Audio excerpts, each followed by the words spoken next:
तुंड महाकाय सूर्यकोटि संप्रभ निर्विघ्नं कुरु मे देव सर्व कार्येषु सर्वदा। हे गणपति भगवान, आपके चरणों में बारंबार नमन। हमारे सभी कार्य निर्विघ्न समाप्त हो, मैं आपसे प्रार्थना करता हूं। हमारे परिवार के इस पावन मन से जो है कम अच्छी सोच लेकर आपके चरणों में आए हैं, वो हमारी सोच आपके आशीर्वाद से पूरा हो। साथियों, हम गणपति जी को बड़े उल्लास से, बड़े हर्ष से अपने घरों में विराजमान कर रहे हैं। हम जरा जानने की कोशिश करें गणपति प्रसन्न पूजनीय कैसे बने, और ये हम अपने बच्चों को बताएं, हमारा समाज बदल जाएगा। हर माँ का कर्तव्य है गणपति जी की कहानी अपने बच्चों को आजकल जरूर बताएं, क्योंकि आजकल गणपति जी का उत्सव बड़े उल्लास से मनाया जा रहा है। हर घर में विराजमान हो रहे हैं वो भगवान शंकर, माँ पार्वती दोनों कैलाश पर्वत पर बड़े आराम से, बड़े आनंद मग्न होकर बैठे हैं। उनके दोनों बेटे कार्तिक और गणेश उनके सामने अटखेलियां खेल रहे हैं, जैसा कि घरों में बच्चे माता पिता के साथ करते हैं। अचानक उन दोनों में एक प्रतिस्पर्धा की बात आई कि इस धरती का सबसे पहले कौन प्रदक्षिणा करके आएगा, वो हम दोनों में वो विजयी रहेगा। गणेश जी का हाथ पीछे हटने वाले थे, बोले चलो मैं तैयार हूँ। उन्हों की बात हुई, जैसे कहते हैं बच्चे 1 2 3 गो, और वो दोनों चल दिए। कार्तिकेय का वाहन था मोर, और वो मोर पर बैठकर उड़कर धरती की प्रदक्षिणा करने के लिए चल दिए। गणेश जी का वाहन आप सभी को मालूम है चूहा है, और गणेश जी का वजन भी थोड़ा सा ज्यादा है, लेकिन वो बहुत रिद्धि सिद्धि के दाता है, बुद्धिमान है। उनसे बड़ा बुद्धिमान कोई दुनिया में नहीं है। उन्होंने तुरंत आंखें बंद करी, ध्यान लगाया। उनके तुरंत दिमाग में आ गया कि धरती माता का सबसे सुंदर रूप कौन है, हमारी माँ। जो पूरा ब्रह्मांड है वो किसका स्वरूप है, हमारे पिता का। उन्होंने तुरंत अपने हाथ मुंह धोए और अपना प्रभु का नाम, ओम का नाम उच्चारण करते हुए अपने माता और पिता की 3 प्रदक्षिणा की, और उनके चरणों में आकर बैठ गए। ओम मंत्र का गुणगान करने लगे। जब 3-4 घंटे बाद कार्तिकेय अपने मोर पर आए, उन्होंने देखा गणेश जी तो बैठे हैं। वो समझ गए कि ये गए ही नहीं, हाथ मान ली इन्होंने।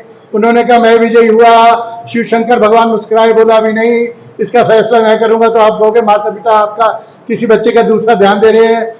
गणेश शिव शंकर भगवान ने सभी देवताओं का आह्वान किया। ब्रह्मा विष्णु महेश सभी देवता तुरंत आ गए, क्योंकि अपने भगवान शंकर की आज्ञा का सभी पालन करते हैं। उन्होंने कहा कि इस तरह इन्होंने पूरी पृथ्वी की प्रदक्षिणा की है 4 घंटे में, और गणेश जी ने अपने माता पिता की प्रदक्षिणा करके उनके चरणों में प्रणाम किया है बारंबार।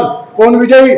सभी देवताओं ने एक मत होकर कहा कि गणेश जी विजयी हैं। माता पिता के चरणों में सारे तीर्थ हैं, सारे धाम है, पृथ्वी और आकाश है।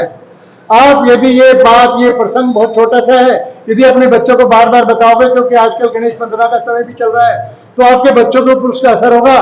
वो माता पिता का सम्मान करेंगे, और उसके बाद घर का वातावरण ही बदल जाएगा। मैं आपको बताना चाहता हूँ, गणेश उत्सव हमारे पुराणों में नहीं है। जिस समय हमारा देश गुलाम था, हमारे देश के जो क्रांतिकारी वीर इसको आजाद करने के लिए निरंतर प्रयास कर रहे थे, हमारे देश के एक महान वीर महाराष्ट्र के बाल गंगाधर तिलक, जिन्होंने नारा दिया था स्वराज्य हमारा पूर्ण, स्वराज्य हमारा जन्म सिद्ध अधिकार है और मैं इसे लेकर रहूंगा। अंग्रेज सरकार थर्रा गई, उन्होंने उन पर बैन लगा दिया। जहां भी वो जाते उनके पीछे जो है CID के बहुत लोग लगे रहते। बाल गंगाधर तिलक ने दिमाग लगाया, सोचा कि मैं महाराष्ट्र की जनता को कैसे इकट्ठा करूं। उन्होंने गणेश उत्सव मनाने का संकल्प किया कि हम जगह जगह, मोहल्लों में, गली में, गांव में, हर नुक्कड़ पे गणेश जी की आराधना करते हुए इकट्ठा होंगे। देशभक्ति की बात होगी, देश को गुलामी की जंजीरों से हटाने की बात होगी। पहले दिन 50 लोग आए उनकी उसमें गणेश जी की आराधना में, 500 आए, 5000 आए। पूरे महाराष्ट्र में मानो क्या हुआ, क्रांति की ज्वाला धधक उठी। हमारा देश उससे आजाद हुआ। यानी गणेश उत्सव, इसका मूल हमारा क्या है? देशभक्ति, देश प्रेम, देश को गुलामी से हटाना। आप ध्यान से सुनना मेरी बात को। इस समय हमें देश को, अंग्रेजों से तो आजादी मिल चुकी है, लेकिन वर्तमान में पिछले 10 वर्षों से हम देख रहे हैं हमारा देश निरंतर नई ऊंचाइयों को छू रहा है। विश्व की सबसे बड़ी बढ़ती हुई अर्थव्यवस्था, 4थे नंबर पर हमारी सैन्य पराक्रम, और GDP हमारी जो सबसे तेज ग्रोथ करती हुई। इससे क्या हो रहा है?